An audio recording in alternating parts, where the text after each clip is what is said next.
Well, hello, my fabulous peeps. I want to share with you, encourage you more than anything, that you can overcome grief, trauma, and money losses. Make sure you stay tuned. Well, my fabulous peeps, if this is your first time to my channel, welcome. If you're returning back, welcome back to paradise. So I really want to just get into this because this has truly been a difficult yet progressive and prosperous year so far. So those of you that have been following my family and I, you know that this time last year, as a matter of fact, to be exact, June 1st, I lost my only sibling, my only brother, who was 52 years young, unexpectedly, because of medical neglect. Then 7 weeks after that, I lost my father, the first two men that ever loved me. And so, with now left with my mother and myself, and of course, my husband, thank God for him, and my amazing children, it has been a very difficult year, yet a good year these past couple of months, which I cannot believe it's a year already since my brother's passed. And it's about to be a year, July 24th, since my father. And so there's some things that I have learned that I want to share with you and encourage you if you are experiencing or if you've experienced any type of grief, loss, trauma, because we've experienced all of that.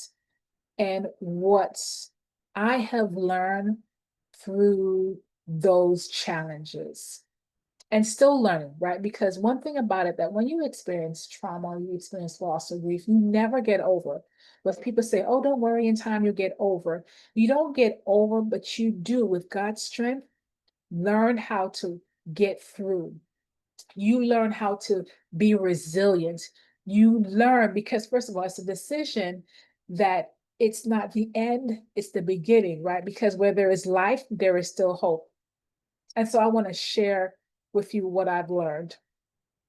The first thing that I learned, and it's called the 6 P's, all right? The 6 P's. The first thing I learned is priority, is that you have to prioritize yourself. That anytime you've experienced any loss, grief, or trauma, people will say, you got to be strong. You got to be strong for this, you got to be strong for that. And I'm saying to you, you do not have to be strong. You do not have to be strong. You have to be resilient, but you don't have to be strong. So you have to prioritize yourself by making sure you are putting yourself in the position that you are being uplifted by what you read, by what you say, who you're surrounding with in your community, um, is, right? How you are treating yourself as far as health, exercising, all of that is a priority. Okay, so the first thing is prioritizing yourself. Why is that? Because at the end of the day, if you're not good and you have other people in your life that depends on you, they won't be good either.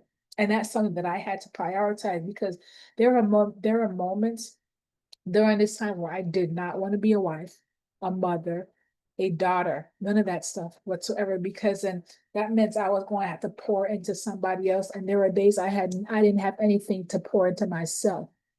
And it was really a very conscious and an intentional choice where I had to find things that's going to fill my cup before I can pour into somebody else. And so mine was getting up early in the morning and have my devotion and just prayer so I can get my mind and thoughts together, going outside to walk or ride my bike, as well. That was a big thing for me, was doing those things to help me to prioritize me.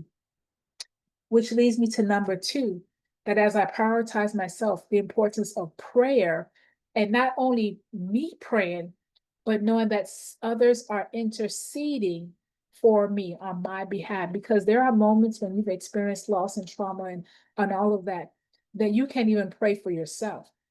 But when you have someone that can pray, and you know that it's really have your best interest and is truly praying for you that God will give you the strength, it makes a world of difference. That intercessory prayer that God talks about, and how you realize, and I can honestly say that when I receive the texts and the phone calls and the emails and somebody says, I'm praying for you, it just gave me a boost of energy. It reminded me that I'm not alone, because that's what the enemy will try and do. The enemy will try and make you feel alone, right? And when he makes you feel alone, then you feel like you cannot fight. You feel like that you've been just dealt with the worst cards of your life. You feel as that no one understands, and that's the demise of the enemy. But when you pray, and guess what? You don't even have to do long prayers. If it's just, Lord, help. Holy Spirit, give me the strength. That simple prayer does wonders. So you're not on your knees. You don't have to wait at any particular time or position. You just saying right then and there, whatever it is as a need, saying to God, that's what I had to do right then and there. And he met me at my need. Even the times where I felt lonely, when I think somebody should be there and nobody wasn't. And God just had to remind me that he was truly my source of strength in the process, and how the time of those prayers gave me this strength. They reminded me that I needed to prioritize, number one, myself, which leads me to number three, which is the purpose. Because sometimes you go through trauma, loss, grief, right? No matter how it comes, and you're like, well, this is rough. What was good? What's good about this? What was what was the reason for this? Because it's bringing me pain. It's bringing me heartache. And when God said, I have to share this verse with you in Jeremiah 29:11, which was a great source of strength, and it is a continued source of strength for me when it says, "For I know the plans I have for you, plans for good, not evil, to give you a future and a hope." So I used to read that verse before, but it didn't hit me until this season.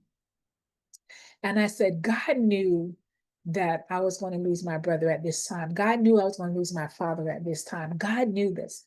And yet, and still, he said, I have a good plan for you, not to harm you, not to hurt you, give you a future and a hope. So as much as it was a surprise to me, it wasn't a surprise to God. And so it just reminded me, okay, God, you got my back in every area. God, and I would keep saying, and I continue to say to God, something good is going to happen. Okay, God, what is it that you want me to learn? What is it that you want me to experience? What is it, or who is it that you want me to help doing this? Because once you can get your eyes off of yourself, then loneliness is gone. Bitterness is gone. It'll come back every so often, right? But that's why God will put people and remind you that, okay, I got this for you to do. You need to do this. You need to do this. Not be busy just to be busy, right? Because then you may use the business as a form of distraction, but be busy with a purpose. Be busy intentionally, that in the process while you're helping, you're doing other things, right, which we've been able to do just in merging in the ministry and our business and just helping, which is why I love what I do as a financial coach, because then I emerge and merge myself in helping people so intentionally because of what my family and I experience, right, which is going to lead me to the next P in a second. My family and I experienced, to know that I needed to go through this season because now I'm able to help a family more. I'm able to make sure that their financial house is built right, right? So when things happen unexpectedly, that the expectation is that they're prepared, right? The purpose is that things are in order, which I'm so thankful that both my dad and my father did have life insurance, that both my dad and my father did have some type of investment and stuff like that, right? So whether they were going to live longer or unfortunately die too soon, it was good, and it wasn't a great devastation for our family, because it truly could have been. Can you imagine how much thousands of dollars we had to pay in a short period of time, doing everything all over again? First, my brother burying him because we did a burial, and then my father. Oh my gosh, I can tell you it truly would have been a great devastation had it not been that they hadn't prepared, that they hadn't do, which is the next P for had a plan, right? Having a plan. You need to have a plan in place, and that plan needs to be, heaven forbid, just in case something happens, right? You're protecting your income. You need to have a plan. Okay, if you're living life for yourself and your children, you need to have a plan. It's just like making another stream of income if you're not able to work, because for me, you're having to deal with all these different changes at it quickly. So maybe you can't put as much time and effort in your business or on your job, whatever the case may be. But if those things were your only source of income, then yes, it would be totally devastating. That's why building your financial house, putting those 10 layers in place helps makes a world of difference. Because when life happens, right, and life is lifing, are you genuinely prepared? Are you genuinely prepared? And if the answer to that is no, then guess what? Where there is life, there is hope. You can get prepared. You're in the right mindset. So when my father and brother was in the right mindset, and at first when they were like, I don't see the need to it. And then now when it hit our family like a ton of bricks, right? It was one thing to have the emotional loss. As I said, you don't get through, but you learn through God's grace to prioritize it through prayer to go through that time and have a plan that we did not have a financial loss, which would have been another devastation. That truly being in a place where, okay, I'm going to lose it. I don't know where this money is coming from. I'm not sure what's going on. I don't know, where to begin. Truly be a devastation. But God in his infinite wisdom and his divine favor, make sure those things are in place. So I say this to you, make sure your financial house is in order. And guess what? You do not have to start where everything needs to be in place. You just start with where you are. That's the most important thing. You start with where you are. You get the help. Okay? You put things in place with where you are now. You find out where the holes are and patch up the holes, right? What's going in, what's coming out, what's the budget? You start with there. And then when more comes, right, you know how to position yourself properly. That's what it's about. That's why for me, creating those customized game plans, helping people to find ways that they can gain another stream of income, making sure that they're good if they're living life long, right? Their children are good, right? If they have debt, how to make sure that what ways to pay off their debt properly, right? And not just throwing money over here, money over there, but properly, strategically, that no matter what different stage of life they're in, that they're not just good, but great. They're not necessarily making $1 million, but they're taking what they have and managing it as though they have $1 million. You understand what I'm saying? You understand? Which leads me now to the next P, which is perspective. What is your perspective? What was my perspective? And my perspective was something good must come from this. And what gave me that inclination was, of course, the scripture that I shared with you. And when I heard this song, and it said, God never wastes or hurts. So my perspective was, okay, God, as I said, this wasn't a surprise to you. It's a surprise to me. And you said this is something good. So I totally believe, and I still do. And I've seen different areas of my life where God was like, okay, because of this would have happened. This wouldn't have happened. This is not happening. This not happening. Happening, right? Areas, different relationships, marriage, friends, family, where it's just strengthened And that wouldn't have happened. And not saying that I was in bad relationships, but of course there's always another level, right? And not only that, but my perspective that, okay, with these major losses, this serious trauma, something good must come from this. And then it started to remind me, I remember several years ago when I was, I'm trying to remember, I forgot, I was young.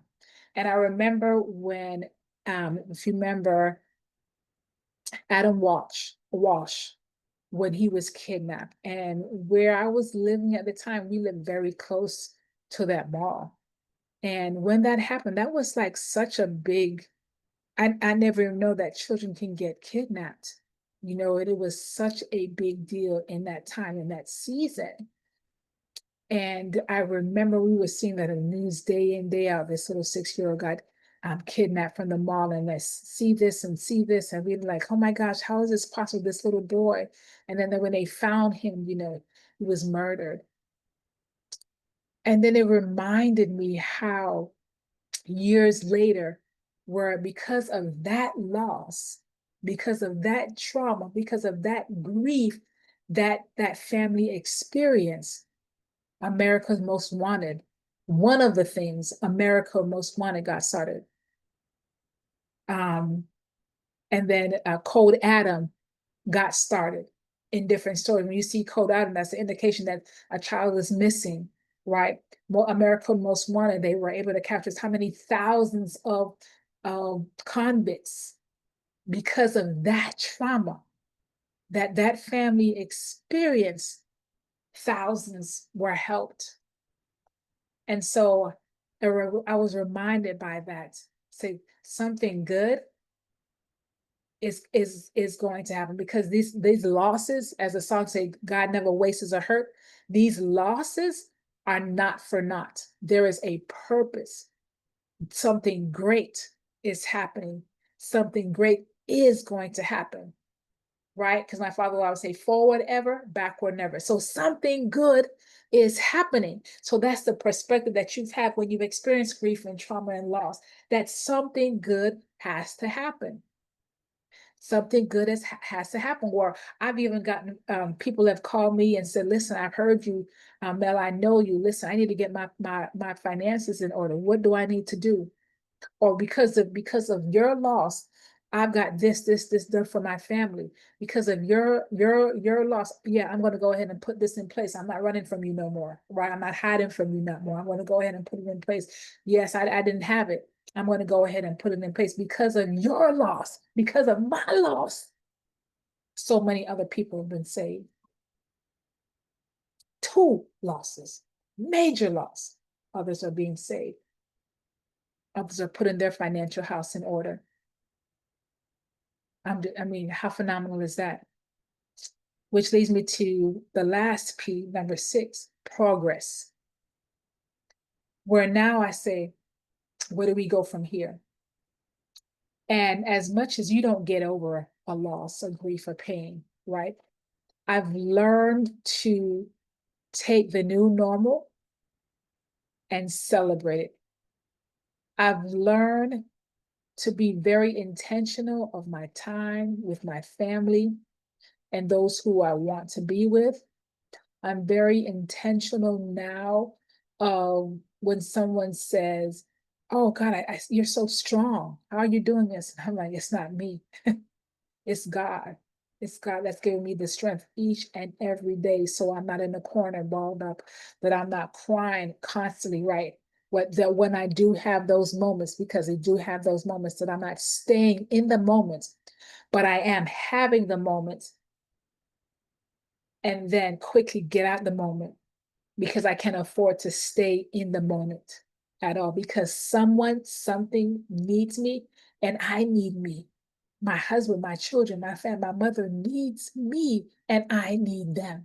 So I gotta have the moments, but not stay there. You have the moment, but don't stay in the moment. Don't allow the enemy to keep you isolated, because I experienced that devastating depression, sadness, doom and gloom.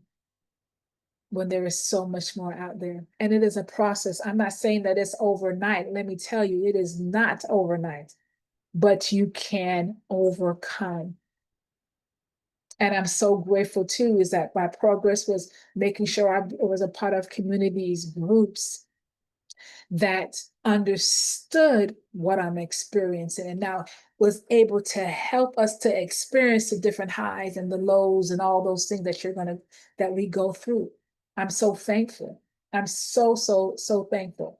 But if those losses wouldn't have happened, I wouldn't have experienced God's great peace and Him sending the right people as part of my prayer, as well as Lord, send the right people, the right resource, the right opportunity that can be a blessing to me and my family, and that I could be a blessing and encouraging as well. Because no man is an island. No man is an island. So have I navigated this season of resilience, right?